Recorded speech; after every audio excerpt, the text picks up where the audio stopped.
Liquor scam కేసులో BRS MLC కవితకు మరో ఎదురు దెబ్బ తగిలింది. ఎన్ఫోర్స్మెంట్ డైరెక్టరేట్ దాఖలు చేసిన అనుబంధ ఛార్జ్షీట్పై రౌస్ రెవెన్యూ కోర్టు కీలక నిర్ణయం తీసుకుంది.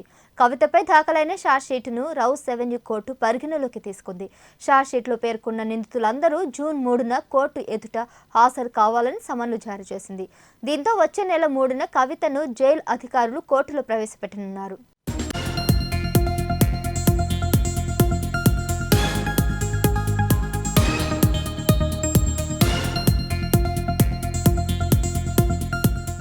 లిక్కర్ స్కామ్ కేసుకు సంబంధించి తగిన సాక్ష్యాలు ఉన్నాయని ఈడీ చేసిన వాదనను ఈడీ సిబిఐ కోర్టు ప్రత్యేక న్యాయమూర్తి కావేరు భవేజ పరిగణలోకి తీసుకున్న తర్వాత ఉత్తర్వులను రిజర్వ్ చేశారు.